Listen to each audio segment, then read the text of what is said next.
This is the historic Eagle Tower in Potawatomi State Park. This iconic wooden structure was the first of its kind built in the state in 1931. Its design provided a blueprint for all others built for decades. But it was suddenly closed in 2017 after an inspection found significant decay and determined the beloved tower to be structurally unsafe. The Wisconsin Department of Natural Resources declared it unsalvageable and planned to tear it down with the hope of replacing it.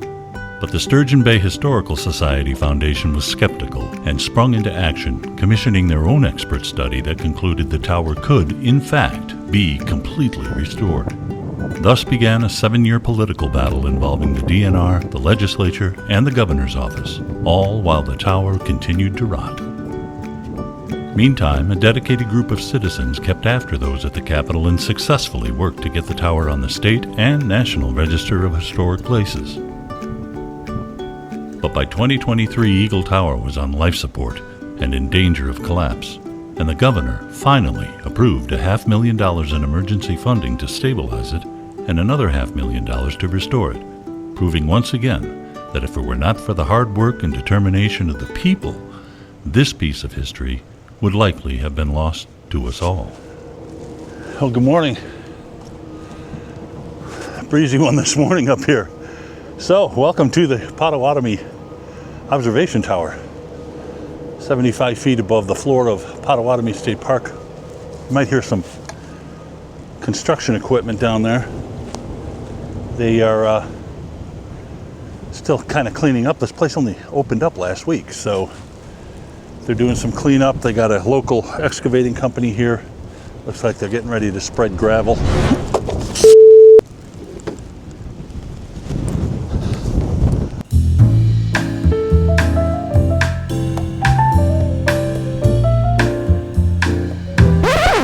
So that's like the third time this cheesy little tripod has blown over. Do you remember when I told you when I was up in Duluth, I crashed my camera, ruined my camera? Yeah, that was this vlogging camera.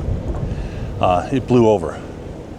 And not learning my lesson, I set it up here, on the top of a 75-foot tower in a state park with about a 15-mile-an-hour wind. And I had it braced up against one of these railings. It still blew over. This time, I didn't break my camera, but I did lose a 16 ND filter. It fell down all the way through the tower here, and it's down there somewhere, and it's a tiny little thing. Frustrating. Anyway, the reason we're up here today is a few years ago now, I made a couple of videos regarding the SS Badger, the passenger ferry that runs from Ludington to Manitowoc. It's the last remaining coal-fired steamship in North America. It was built in 1953 right here in Sturgeon Bay. Well, she was here for a winter layup, the winter of 21-22, and she underwent a makeover. I'll put a link to that video down below, and you can see it up above as well. It is my second most watched video, second most commented on video, second most popular video in terms of retention time. People really, really love the SS Badger. And it's a piece of American history. I mean, it's a floating national landmark. And Colleen and I took a trip last year across from Manitowoc to Ludington. Made a video of that too. I'll put the link to that down below. You can watch that video as well. But here's the thing. It was announced a couple of weeks ago that the Badger is coming back to Sturgeon Bay. They start their season on May 16th. It is now April 29th. And she's coming in for repairs. She needs bearing work done to her propeller shaft. And the only way to do that is to take her out of the water, which means she has to go into dry dock. Now, I was by Bay Ship yesterday, put the drone up, and I looked to see what was going on in the dry dock to see if they were setting the blocks for her. The graving dock is completely busy. There are 3 boats in there. There's a new build, and then there's the combination Albert and Margaret tug barge combo that are in there getting work done. So I thought, well, that's odd. If the Badger's coming to town tomorrow, how is it that they're not ready for her? Well, then I took a look around with the drone, and I saw that the floating dry dock was available. I figured she's going to go into the floating dry dock, which is just long enough because the Badger's 410 feet long. just fit in that floating dry dock. And that way they can move her around the shipyard wherever they want. So the Badger is coming to town today. And here's the unique thing about that. Instead of coming through the canal, as she always has, she's coming up and around Washington Island, down through the Bay of Green Bay, and coming in here, in through Sturgeon Bay. She has never, as far as I have been able to find out, she has never sailed into Sturgeon Bay via Green Bay before. So this will be a first in her 72-year history. And I wanted to be able to capture that today. So I thought, since the tower just opened last week, and I can't put my drone up here in the state park, maybe I can catch her coming in the bay here. I wanted to see what the view was like, and the view was pretty spectacular. So that's what we're up here scouting this morning. She's supposed to be in later on this afternoon, maybe this evening. I should check to see if she left yet. I checked about an hour ago. It's now about 8 o'clock in the morning. As of 7 o'clock, she hadn't left. So yeah, that's what we're doing here today. And hopefully the Badger will come in before nightfall. All right, let's have a look around, shall we? This is beautiful up here. I was grateful for the opportunity, excited at the prospect, and eager for the challenge of capturing a rare moment in Great Lakes history. But the weather had its own agenda. Okay, a quick update on the Badger. So it never did come in on Monday afternoon like it was supposed to. It didn't come in on Tuesday afternoon like they said they were going to because of weather. We had really strong winds here and some thunderstorms rolling through. So now it is Wednesday and she is on her way. And in the past, I think this is my road. Kenosha Road? Yeah. So I was just going to wait until she came down through the Bay of Green Bay because we expected her to come in through the bay, but going up and over Washington Island. Well, she's not going over Washington Island. She's coming through Port de Moore, Death's Door. So I drove all the way to the tip of the peninsula. It's 50 miles from my house to catch her coming through Death's Door, and I'm going to make it just in time, I think. And yeah, so additional footage and photos. So this is a great bonus. Home point update.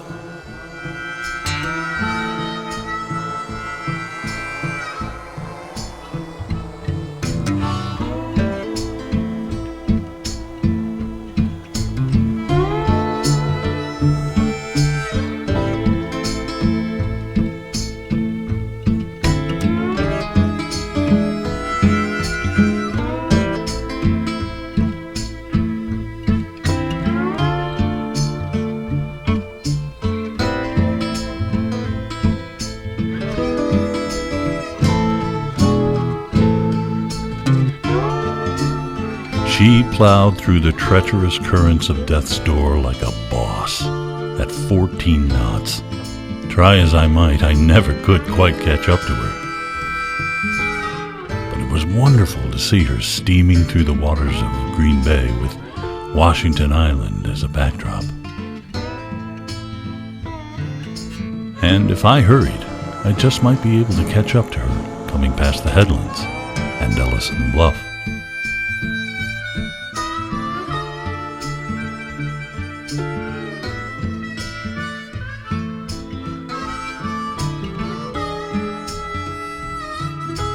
Seeing her on the waters of the Bay of Green Bay seemed a bit strange, but oh, so satisfying. She's headed for the bay's western waters now, on the other side of Chambers Island. I was in no hurry. I enjoyed a leisurely drive back down the peninsula on Route 42, stopping for a pint and a quick lunch along the way. A month from now, I wouldn't even attempt this drive, as the towns will be full of summer visitors. I crossed over the Bayview Bridge into Southern Door, just as the Badger cleared Chambers Island, and made her final dash for the waters of Sturgeon Bay, while I repeatedly envisioned the one photo I set out to get from the beginning, atop Eagle Tower. I'll show you that photo. I'm pretty happy with it. along with all the others, in the reveal section at the end of this video. Meantime, the Badger continued to cut a furrow down the bay, still steaming along at 12 to 14 knots, making it difficult for everyone to follow her in.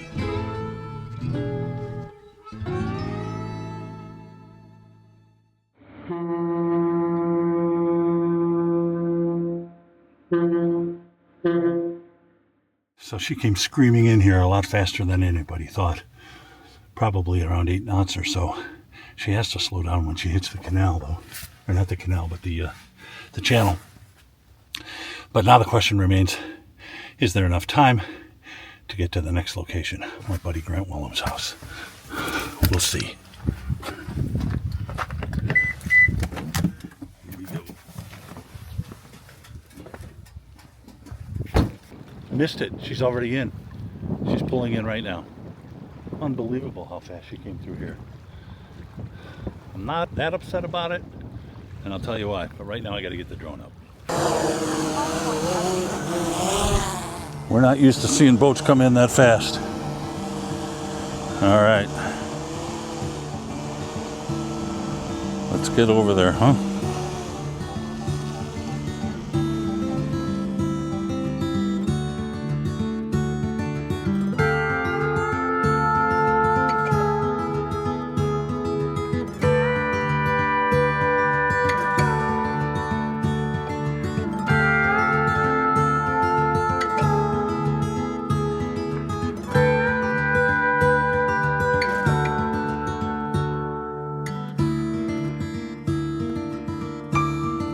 This is a sight we don't often see at Bay Ship.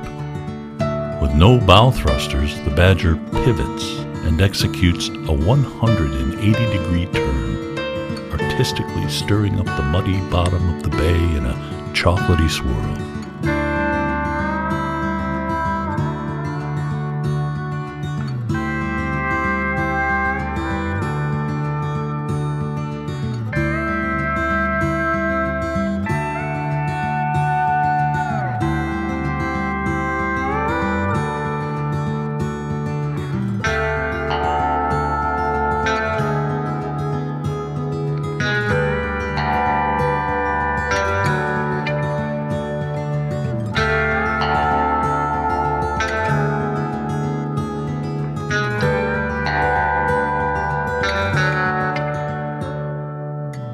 Then she gently backed into the dock without any assistance from the tug fleet. It was mesmerizing to watch, and I wished that my friend Logan from Ludington, Michigan, the home port of the Badger, was here to witness this fancy bit of maneuvering.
Man, oh man.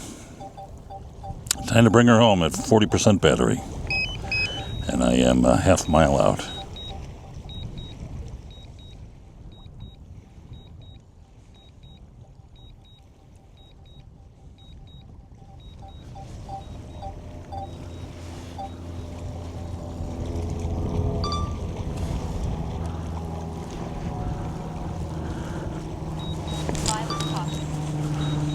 Manned aircraft nearby. I'm at 192 feet. So, didn't get her coming down through the channel, but that's okay, as I mentioned, because I got the shot I really wanted, and that was, Landing. here she comes. And that was to get her from the Potawatomi observation tower. So she seems to be listing a little bit to starboard. I wonder what that's all about.